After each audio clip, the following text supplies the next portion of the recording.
They defend themselves from Russian aggression, including yesterday's announcement of nearly $3 billion in weapons and equipment. He congratulated Ukraine as it marked a particularly significant Independence Day this week and shared his admiration for the people of Ukraine and its armed forces as they continue to inspire the world with their dedication and freedom. Again, we will have more of a more detailed readout to all of you as it relates to ZNPP.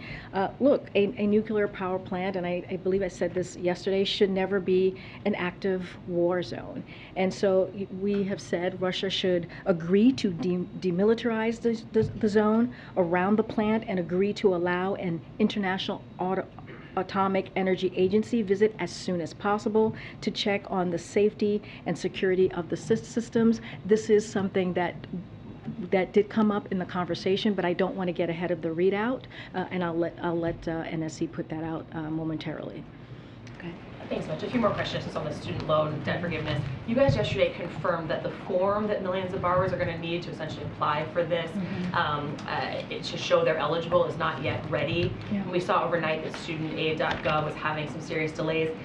Did the administration roll this out before it was ready? No, not at all. Look, we have said for a very long time, for some time now, you've heard from the president directly, that we would have a decision by August 31st.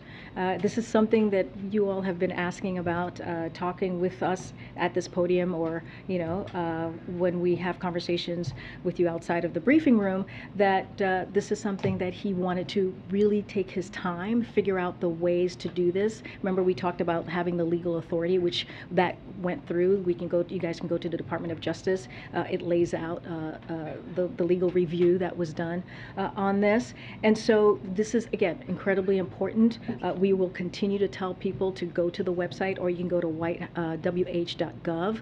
There's a banner there. People can just click, and you can actually give your email and get those updates. There will be some folks, I think there's about 8 million people who we have their information, or the Department of Education has their information, and so it would be automatic. And some folks will have to actually go and figure out how this process works, and they can go to the website. But for everyone else besides those 8 million, if they have to wait for these forms and they have to apply and they have to hear back, can you guarantee that everyone who qualifies will see their balance shrink before repayments start being due next year? Look, this is something that we want to make sure it happens right away. I don't have a timeline for you. That is something that the Department of Education is going to work on,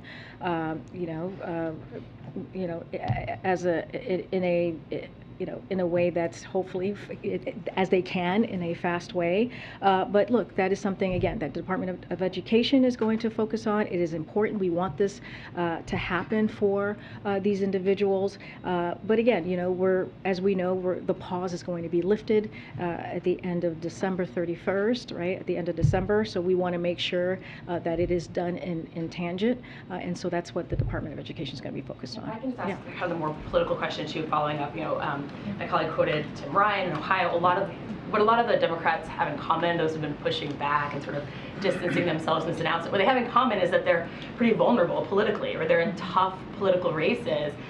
Are you guys worried that you might have put more vulnerable Democrats in a tough spot, that you could have risked some of these races in November? So, as you know, I can't get into politics from here, so I have to be very, very careful. I do want to talk through some polling.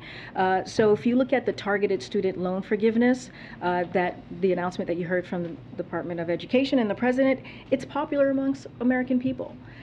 3 recent polls show that the president's proposal, the $10,000 forgiven, is supported by majority of Americans. A couple of polls. The Morning Consult political poll in June among 2,006 registered voters found 51% support for giving $10,000. NPR, a survey of 1,022 adults conducted last month, found 55% of respondents back the cancellation of up to $10,000. the Economist YouGov survey of 1,500 adults in July found 51% of Americans are in favor of that threshold. So their majority of Americans approve of this targeted approach that you heard from this administration, and I think that matters. Again, I'm not going to get into politics and to what is the next several weeks are going to look like as the elections play out, but I can speak to the popularity of what we did, the importance of what we did, how this is going to help struggling families, and that has always been the plan of this president, especially as we look at the economy and making sure that we do not leave anybody behind. Go ahead, Steve, and I'll come around, folks. Go ahead, Steve. Do you have a better sense of how much the plan will cost? So, Ambassador, I want to make sure I give her the right title. Ambassador Rice spoke to this yesterday. I know this question was asked of her. And so just a couple of things before I get to that piece. The president's record on fiscal responsibility is second to none. And last year alone, you've heard us talk about this because this is incredibly important. He achieved $350 billion in deficit reduction. And this year, it's projected by the end of the fiscal year to be at $1.7 trillion deficit reduction. This is historic. What we're talking about here is historic numbers because of the work that this president has done when it comes to the economy. And the previous administration added added debt every year of his administration, and one of the things that we continue to do is make sure that we bring down the debt. If you look at the Inflation Reduction Act, is projected to decrease the deficit by hundreds of billions of dollars over the next 2 decades, even after taking this action. So that is also important to note as well. Look, but just to reiterate what my colleague said yesterday, the domestic policy advisor, it will also, all of this, as when it comes to costs, will also depend on how many of the loans canceled were actually expected to be repaid. It will depend on how many borrowers actually take up this opportunity before we have a real sense. But again, we have a deficit reduction that is historic, and we also know this last piece here is that independent experts like Goldman Sachs agree that the president's plan will not have any meaningful impact on inflation. In fact, Goldman Sachs and others estimate that it will reduce inflation. So that's just one more thing that I wanted to add because I know that's been a question that others have had. Are you expecting the president to bring this up in his speech tonight? What should we expect from that speech? So the speech, I have a little bit of a preview for all of you. We knew you would want to ask, and as you know, got to be careful of what I say. So tonight, the president will lay out the choice before Americans. He'll highlight how he and congressional Democrats have delivered results for working families, creating nearly 10 million jobs and record low unemployment, lowering health care costs and energy costs, passing a new gun safety law, which we hadn't seen in decades. He'll say that they have taken on special interest and won. That's what Democrats have done. This is what you have seen these past several weeks in particular. And he'll say what they are still fighting for is protecting a woman's right to choose, not a national ban on abortion, which we have seen from the other side, the safety of kids in school, not protecting the NRA, as we've seen from the Republicans, and the right to vote and have that vote counted, which is so incredibly important as we talk about our democracy. The president will contrast that with congressional Republicans and their extreme MAGA agenda, taking away our rights, defending the super rich and corporations, and putting Social Security and Medicare on the chopping blocks. That is the plan that they have put forward. And as you know, he always quotes his dad, "Don't compare me to the almighty, compare me to the alternative." The alternative to congressional Democrats and President Biden is MAGA Republicans. So that is what you're going to hear from him this evening, and we'll see you there. Go ahead. It seems inevitable at this point. Has the administration prepared for potential legal challenges to the legal basis for the student loan? So as you heard from the ambassador yesterday, she talked about this specifically because she was asked, and we saw our legal authority through the HEROES Act. That is the legal authority that we are using in order to move forward with this. Just a couple of things here is that the Department of Education and the Department of Justice Office of Legal Counsel have published, and this is what I was just talking about before, detailed opinions explaining the legal basis, that legal review for canceling student debt. That was one of the things that we took very seriously. We had mentioned this the past year almost. And again, the Secretary of Education has broad authority under the HEROES Act to take this action. What is the, I understand that you guys believe you have the Yep. legal basis for it, that's why you did it, but are you prepared for the legal challenge? I mean, look, I can't get into like what any hypotheticals here. What we know and what we have done is taken a look of our legal authority and how we can make this happen, and we went with the HEROES Act, and we feel pretty confident about that. But I just don't want to get into hypotheticals on that at this time. Okay, and then one more, because I think the President's going to bring it up tonight, but the President directed the HHS Secretary to take 30 days and come back with a review on a series of issues in executive order.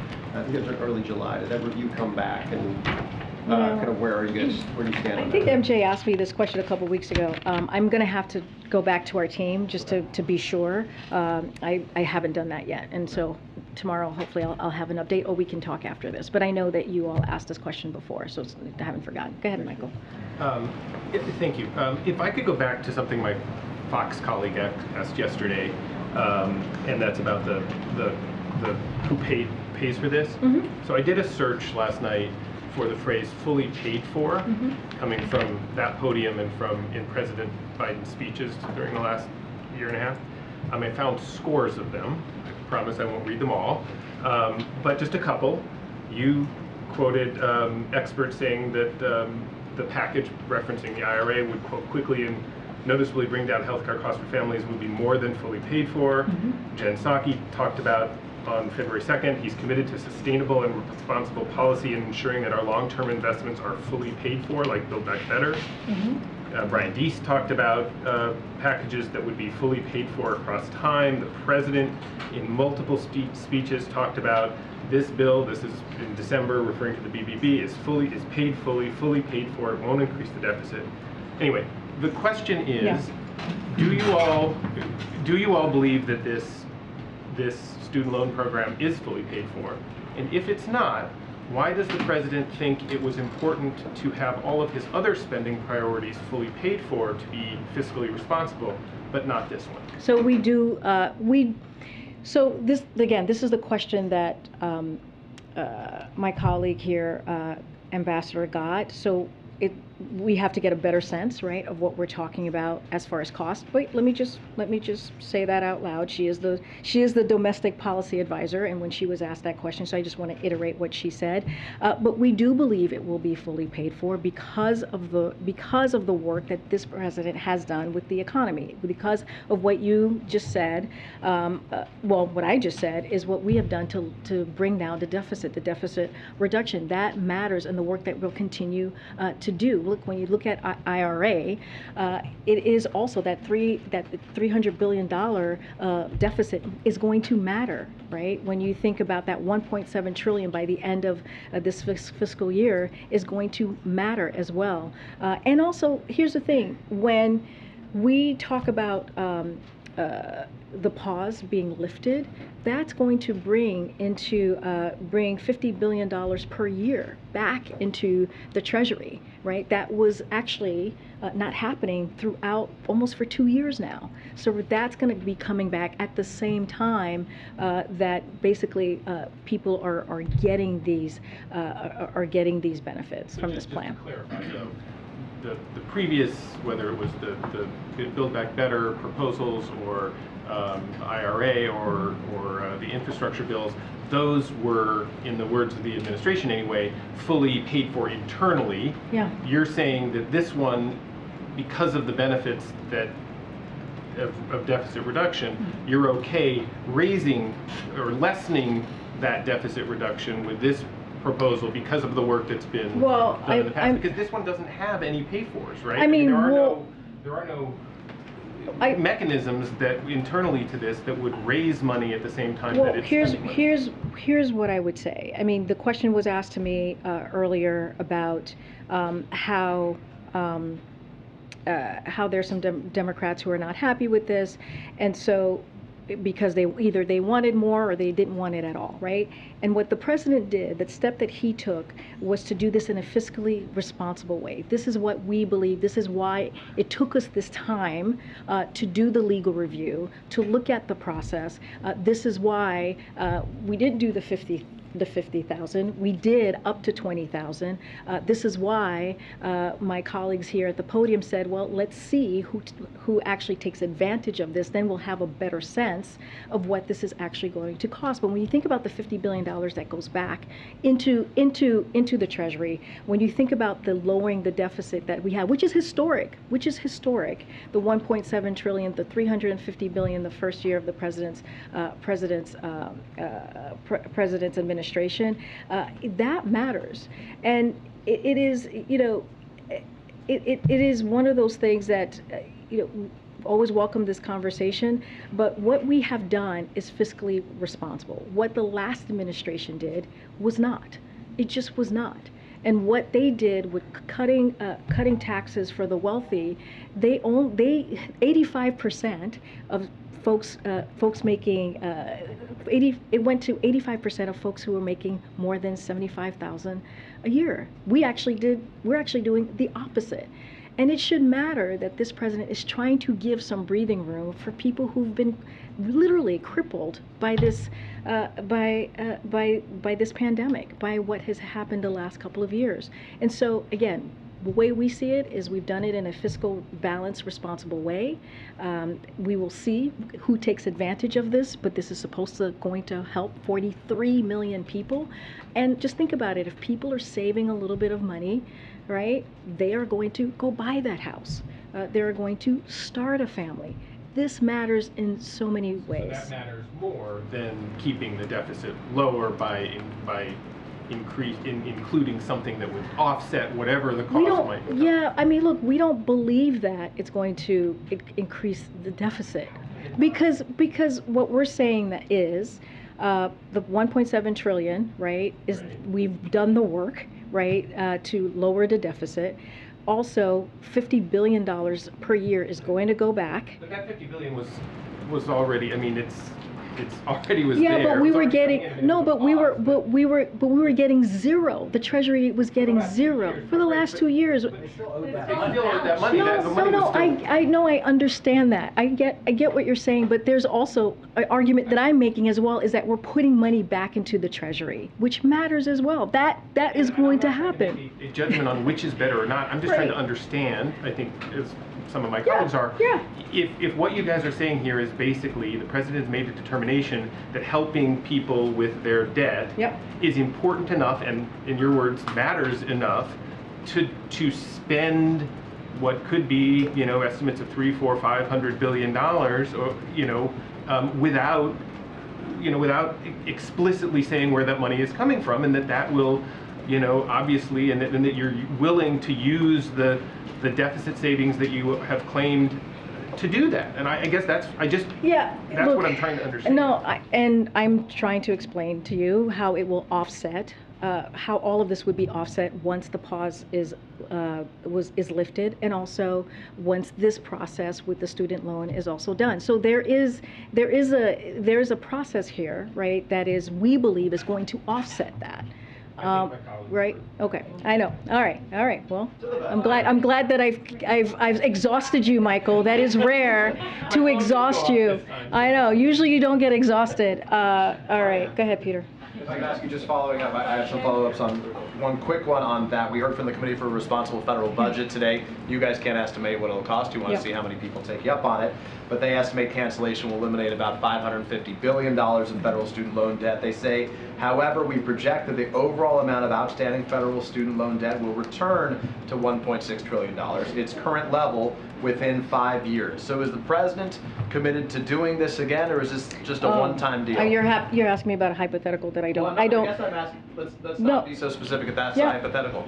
they say, this nonpartisan organization says, it's just going to go back up again. So is the president okay with this just being like a temporary relief thing, and then it's okay, and So, taxpayers will I mean, pay it is into a little bit of a hypothetical. You started off asking me the question that we don't know what the number is, which we don't. We have to see in order to for me to fully answer that Does question. the White House believe that it will not go up again, that the federal student loan debt will not go up again, and that the ideas that the ambassador yesterday presented will stop the rising cost of college, and that debt will not continue to rise? So look, when we talk about the rising cost of college, and I know this question, and you're talking about tuition. So look, we have taken steps on colleges raising tuition. This is something that the Department of Education, Secretary Cardona, it takes very seriously. He's been closely watching, and he's going to hold colleges accountable for raising costs without delivering additional value. So, so a couple of things those measures that we have taken, because I think this is important as you're asking me this question for Americans to hear. Reinstated an enforcement of office at the Department of Education. We terminated a college accreditor that had previously followed colleges and that defrauded borrowers to get access to federal student loans, and we're rolling out new resources to help students make more informed decision on which schools will better deliver. So these are steps that he has taken. We will monitor, we will crack down on anybody who is acting in this way, that is defrauding students. That is something that you heard from Ambassador Rice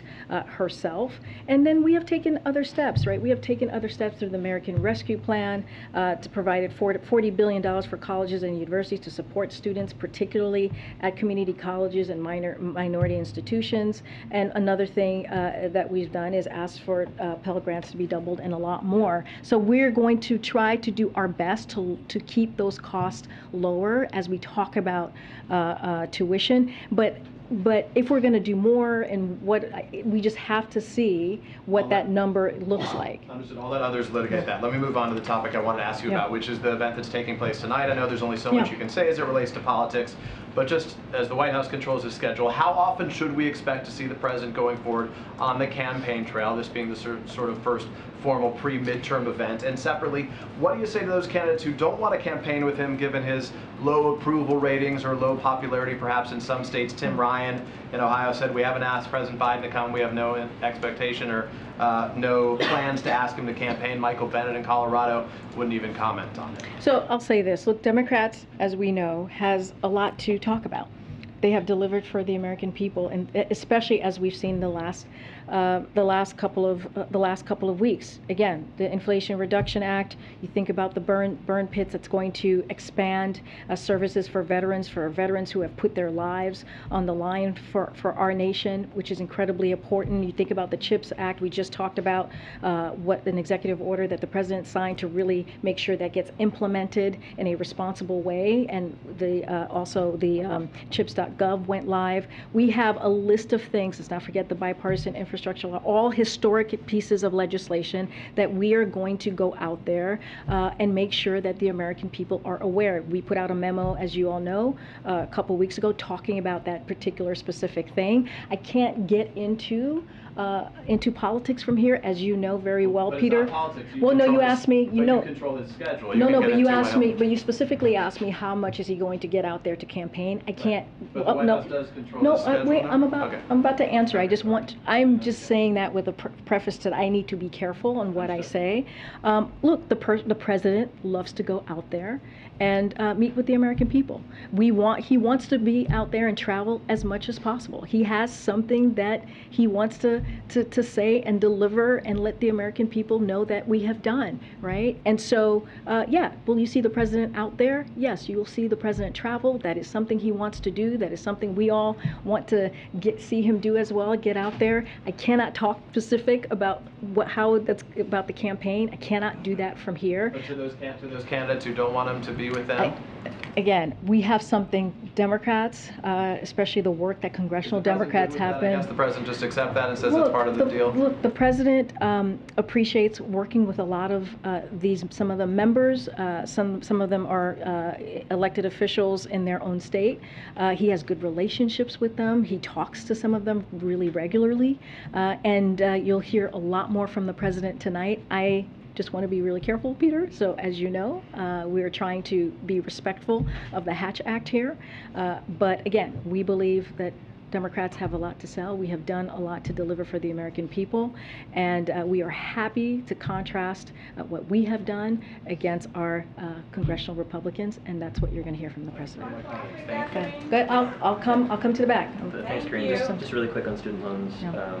Does the president expect, or does he want the Education Department to hire additional staff to handle what could be millions of applications that are already struggling to handle the existing student loan programs that they have? No, that's a very good question. I've not talked to the president about that specifically. I do not know what is going to be coming in to the Department of Education. That is something that they will have to speak to about their own staff and what that looks like. Clearly, this is important for the president. He wants to make sure that we deliver these benefits to the we're anticipating 43 million people who will get some relief here. And so that is going to be up to Secretary Cardona. Clearly, we support the Department of Education doing everything that they can to make sure we get this done.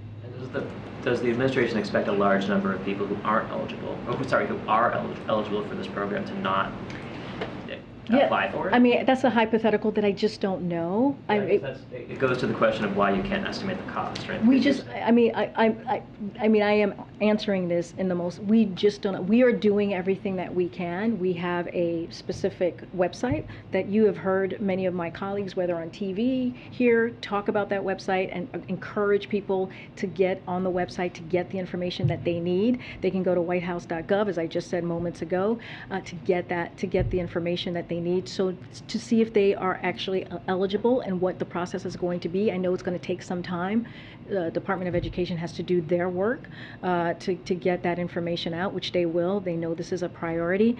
I mean, it is hard to say who's going to take us up on it and who's not. It is just hard to say. What we can do is provide the information and let people know that this exists. But you could say this is how much it's going to cost if everyone who is eligible applies. I mean, we just don't have a number to share at this time. Why don't you?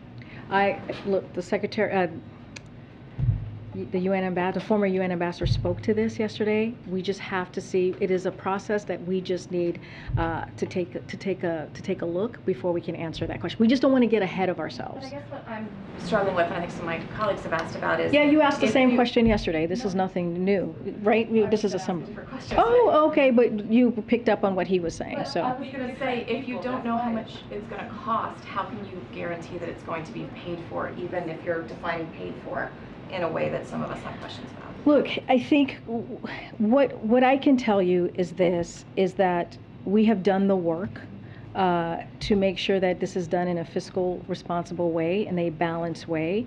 If you look at how we were able to do the deficit reduction in the past 2 years, almost 2 years, 350 billion in the first year, 1.7 trillion reduction that we will see at the end of this fiscal year. That matters as well. That matters by bringing down that deficit. It matters on how we can get this done for the American people. But let's not forget, the pause will be lifted, and that's going to matter as Treasury is going to get the revenues that they haven't been getting in some time. Again, we will, Susan Rice is the domestic policy advisor. I'm just going to reiterate what she said, and we'll actually know more once people take us up on it and get a sense if they will. But we know we do have what we do know, right? Which is what I just listed about the deficit reduction, which is important. This matters in this case. Okay, Nancy. Thanks. Just on the Iran deal, I'm wondering if the U.S. is optimistic about the prospects for restarting that nuclear accord. Say that last part. Is the U.S. optimistic about restarting the nuclear accord, the Iran deal? Yes. I thought you said something else. Sorry. Okay. It was hard to hear that last part. Look, we have taken a deliberate and principled approach to these negotiations from the beginning, from the start. If Iran is prepared to comply with its commitments under the 2015 deal, then we're prepared to do the same. The administration, along with our allies, is preparing equally for scenarios with and without a mutual return to full implementation of the JCPOA. The president will only conclude a deal that he determines is in the national security interest of the United States. So again, we have always said diplomacy is the way to get to a nuclear deal, back to JCPOA, and so we're just going to continue to have those conversations. Just one follow-up on that. What did the administration say in its response to Iran and the European Union regarding the EU proposal to revive the 2015 nuclear agreement? So, as you know, we receive Iran's comments on the EU's proposed final text, and we're reviewing them now. We provided our response to the EU yesterday. The Department of State confirmed this yesterday as well. We're not going to negotiate in public. You hear us say this all the time. We're just going to continue to have those open lines of communication. Okay. Thanks, Corinne. I'm sorry, Jackie. I was hoping, could you reflect? And then I'll go to the back. Could you reflect a little bit on the the decision against the Idaho abortion law, particularly in light of the Texas ruling in the other direction? I mean, is there something that can be learned from this? Look, we put out a statement not too long ago about the particular the Iowa decision. I talked about the Texas decision yesterday, which is the district court affirming that medical providers can deny life-saving and health-preserving care for women, even if they are suffering from hemorrhaging or life-threatening hypertension, which is what we saw about 24 hours and heard from the Texas district court. Look, this is something, as you all were asking me about what the president is going to lean into, this is something that he will talk about, which is how Republican legislators are working to roll back the freedoms Americans have, really depended on for nearly half a century. And it's more and more clear that it is against the will of the majority of Americans. And that's what you're seeing, right? That's what you're seeing even with the Idaho decision. That's what we saw with Kansas as well. It's like the majority of Americans are making their voices clear, right? This is not what we saw. The decision that we saw on June 24th, the Dobbs decision, was not the majority rule, was not the voice. That can be learned from the opposing rulings? I mean, contrary rule. Well, I mean, I think it's basically what I just stated, right? Which is like majority of Americans have been very clear on this. When it comes to that Dobbs decision that came from the Supreme Court on June 24th, it was not of the voice of the majority of Americans. And what we're going to see is women across the country are going to continue to make their voices heard to reclaim rights taken from them by the Supreme Court. President Biden and congressional Democrats are listening, and we're going to be committed to restoring the protections of Roe. And so that's what we're going to do. That is going to be our focus. But again, this is the majority of folks here in this country disagree. They disagree because this has been life-changing when you think about the Dobbs decision that was done just a couple months ago. On the Zelensky call, if I may, the president just tweeted out about remaining committed to Ukraine. Mm-hmm. I was curious if there was any conversation at all about faith in Zelensky himself, considering earlier reports of distrust.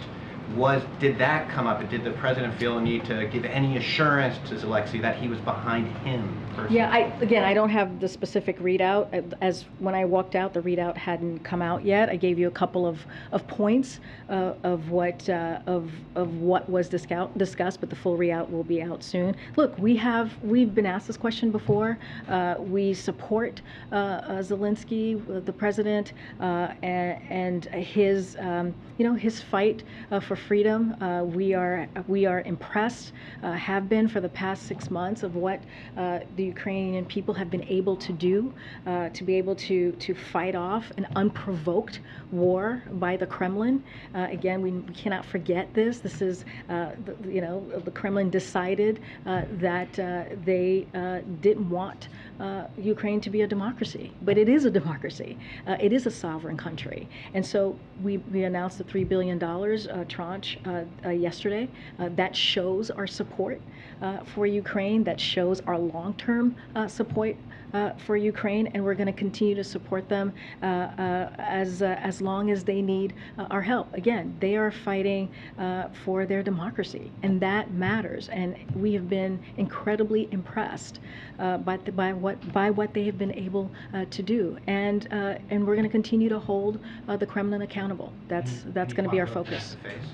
No talk. I don't have any visit or any announcement of a face-to-face. As you know, the first lady was here recently of Ukraine, and both the president and the first lady, Dr. Biden, was honored to have her here for her visit. And so, as also you know, Secretary Blinken has visited Ukraine and met with his counterparts there.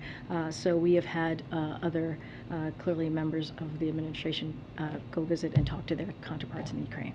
I'm gonna go to the back. Go ahead. Thank you, Corinne. Quick one on the event tonight, and also a question about the questions you can't answer about politics. Sure.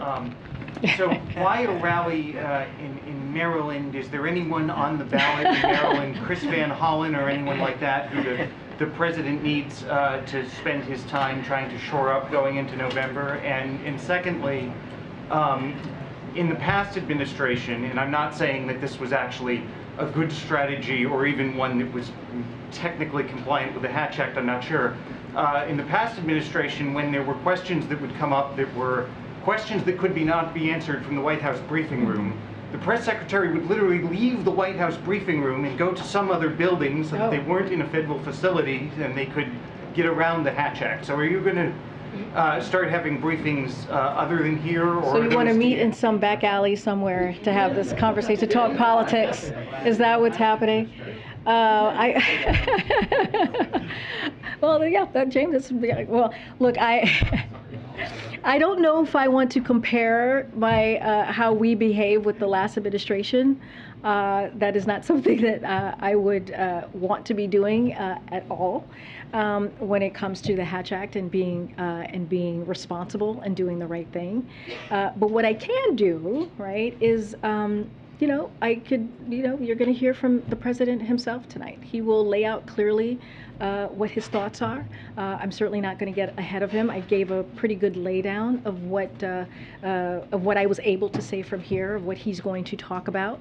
It's going to be the contrast. It's going to be how Democrats have a different view of where they see the country going, which is making sure that we deliver for the middle class, making sure that we have an economy that goes from the bottom up and middle out. That is incredibly important for the president. That's why you've seen the work that he's done, the American Rescue Plan, the bipartisan infrastructure law, which is historic, the CHIPS Act, which I just talked about, the Inflation Reduction Act, and let's not forget the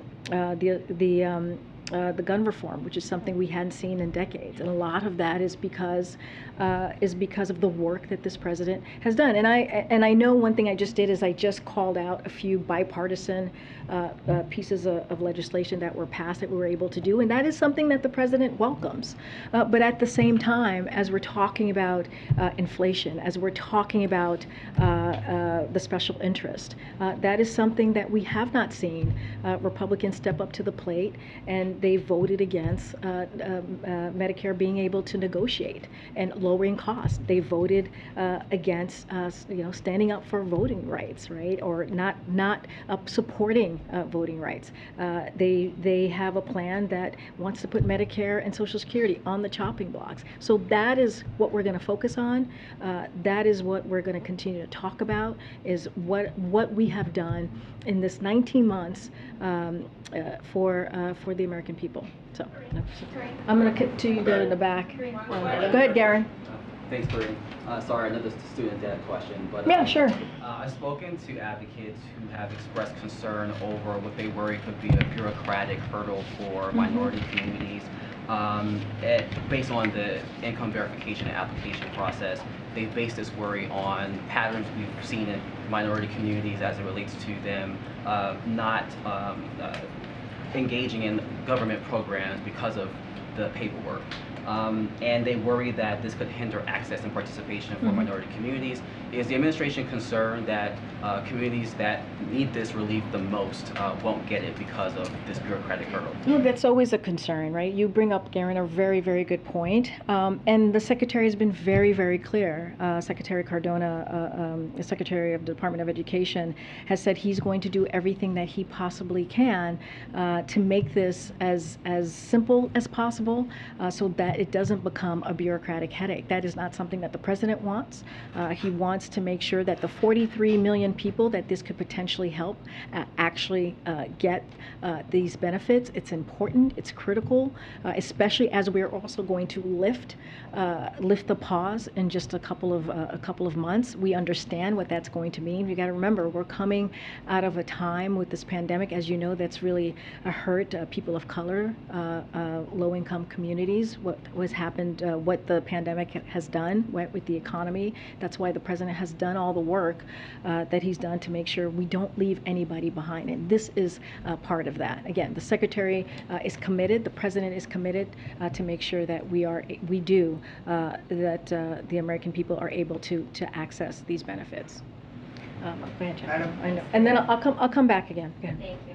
I want to ask about the legal basis for canceling student debt. The HEROES Act hinges on student debt cancellation being tied to the pandemic and that being a national emergency. But the administration argued in court that the pandemic is over at the southern border to lift Title 42. It's so over that the government's going to stop buying vaccines in the fall and shift to the private sector. So how is this a national emergency? How's COVID a national emergency when it comes to student debt? So it's a very good question, and I'm glad you asked it. Look, we use the HEROES Act because there are going to be some people, when we lift the pause, that's still going to suffer. They're still going to have a little bit of a hard time.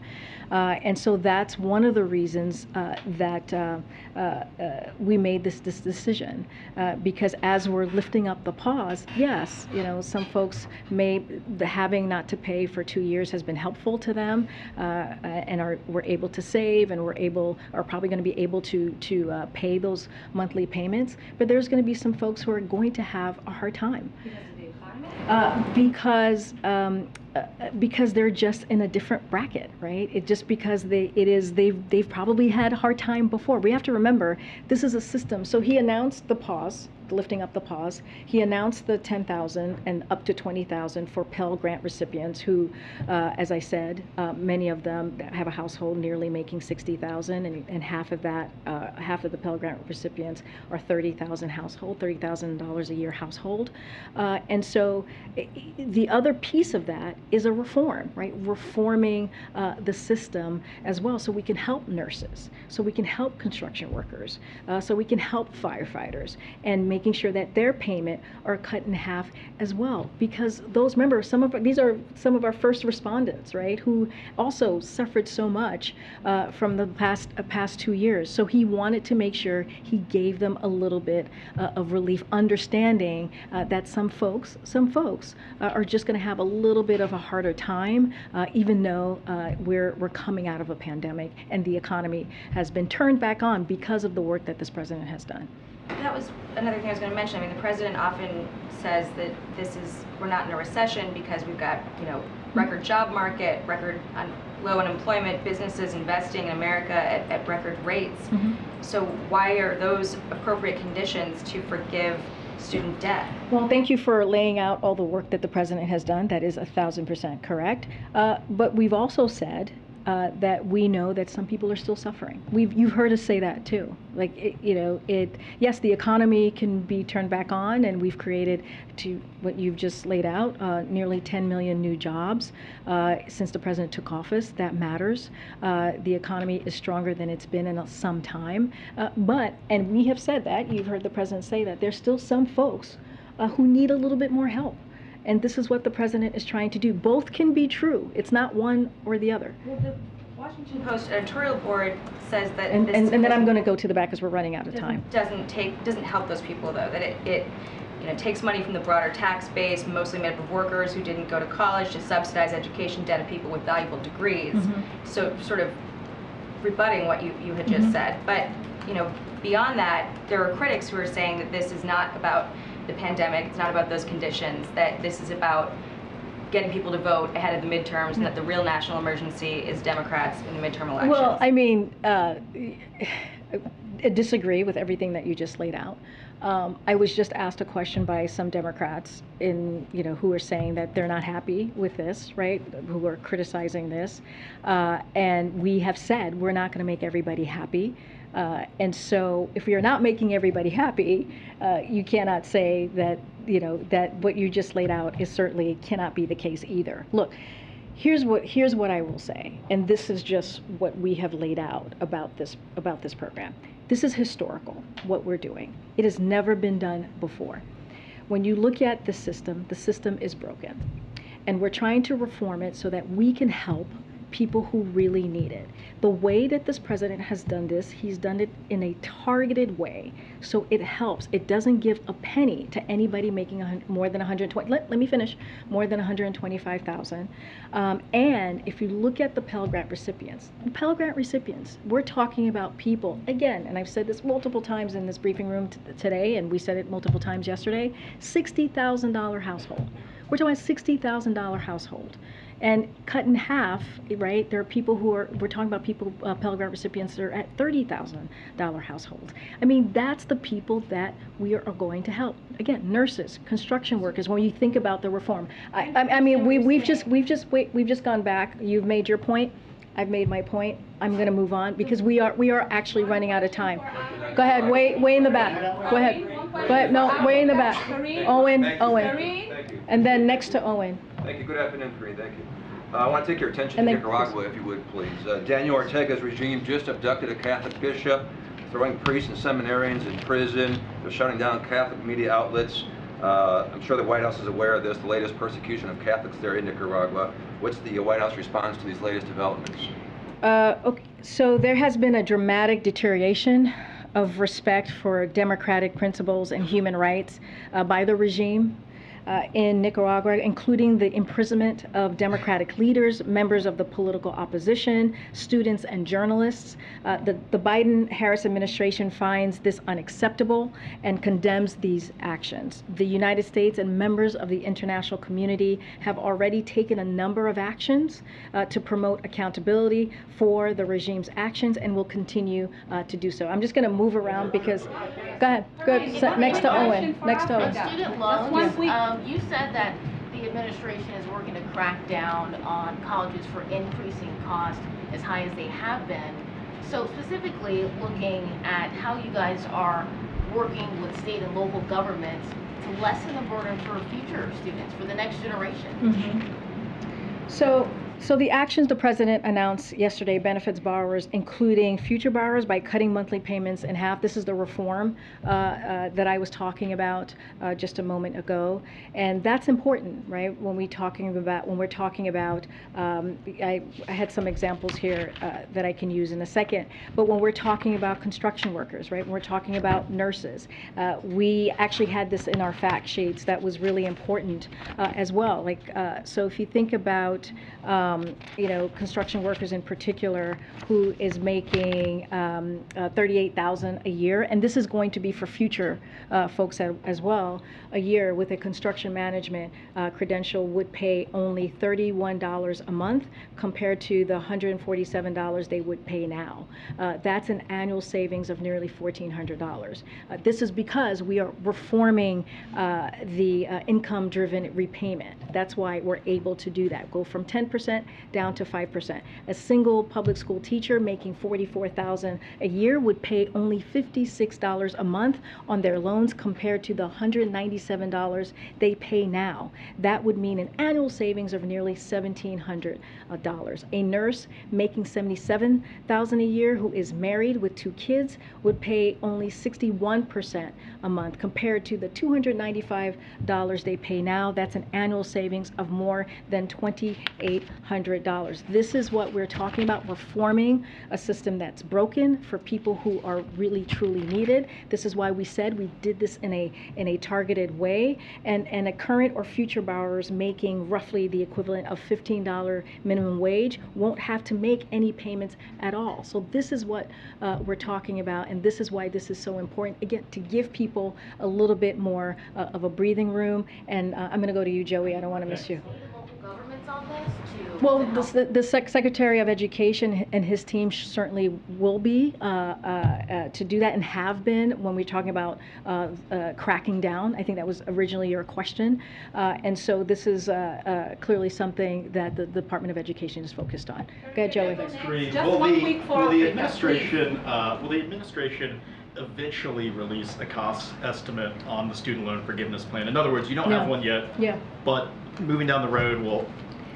Yeah, I mean, that is something that the Department of Education is going to lead, because this is something that this is an action that clearly was taken by the Department of Education. I don't have any more to speak on to that, just kind of relay back to what the ambassador said yesterday. And then secondly, what was giving President Biden hesitance about doing this program earlier, or the student loan forgiveness earlier this year? In other words, he dragged out this decision for a long time. Was he concerned about inflation? Was he, why didn't he make this call back in April? Well, he wanted to do it in a fiscally balanced way, and there was that legal review. I remember when you guys were asking us this question, we wanted to make sure the legal review was done. That is up on So it's just a matter of getting the legal authority? I think that's part of it, right? That's part of it, getting the legal authority. Another part of it is making sure that he listens to everybody. His economic team, right? He has conversations with congressional members. He has making sure that he hears from all the important voices as it comes to this issue. And so that is something that the president did. He made a campaign promise, and he wanted to stick to that campaign promise, which he did, and he actually exceeded that promise because of those conversations that he was able to have. Thank you. No problem. I'm going to take two more. Matt, and then I'll go back one more. Yeah. I have a quick question. You've said a couple of times that this is a fiscally responsible way of doing this. But can you explain a little bit about how you guys think it is fiscally responsible? Because you can't say how much it's going to cost. You can't say exactly how it's going to be paid for.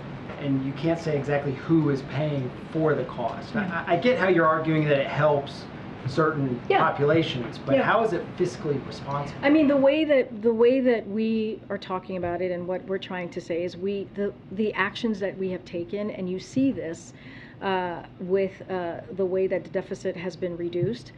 We have taken just the last 19 months. I see that look that you're giving me there, Matt. I hear the argument that you have taken previous fiscally responsible actions that give you more wiggle room to be.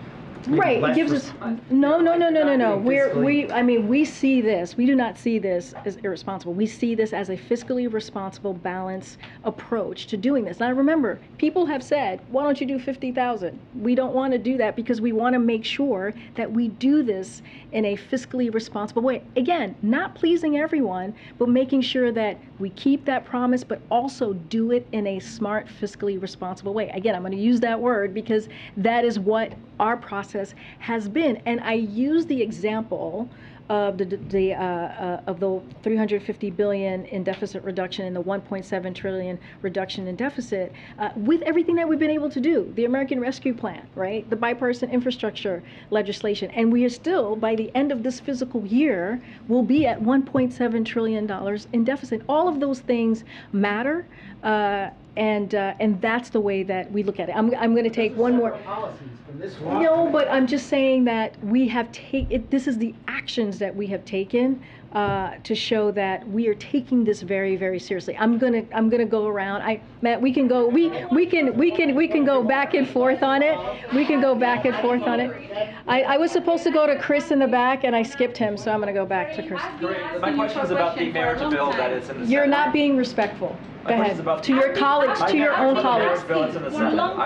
As you see, I jump. Okay, go ahead. Go ahead. Respect your colleagues. Respect your colleagues. Go ahead, Chris. My question is, will the president reach out to Senator Schumer about scheduling a vote on that marriage bill when the lawmakers return from? I'm sorry, Chris, you're going to have to start from the beginning because there was some disrespect happening. This is a legislation for lawmakers upon they left upon Senate recess. You're being disrespectful. Go ahead. The marriage bill. Will Senator Schumer reach out for will the president reach out to Senator Schumer for a vote on the legislation when lawmakers return from recess? So is the president going to, just make sure I heard this right, is the president going to reach out to Senator Schumer for a vote? Yes. Okay. So as you know, we are constantly in conversation with Congress, members of Congress. This is something that we put out a SAP when it first passed the House, supporting the marriage equality bill. This is incredibly important to the president. You heard from him back in, I believe, 2012, when he was one of the first voices to talk about how important marriage equality was, being ahead of many others. He has been an advocate for the community. He will continue to be an advocate for the community. So because of that SAP, it showed our support, saying this is something that we want to see pass. I'm not going to get into private conversations that we have had, but certainly that SAP that we put out shows how committed we are and how much we want to see that happen. Folks, I will see you tomorrow. A religious combination to get the 60 votes that would be necessary to end a filibuster, to get the process moving. Does the administration see value in such an amendment to the bill? Say that one more time. There's talk about an amendment to the bill that would allow for religious, some sort of religious accommodations in order to get the 60 votes to get the bill advanced. Does the administration see value? So, as you know, we've always said we leave the mechanics of the Senate or Congress, in this case the Senate, to the Senate and the leadership, but we'll continue to have those conversations. This is an issue that is, and you know this, Chris, tremendously important to this president. Guys, I'll see you tomorrow.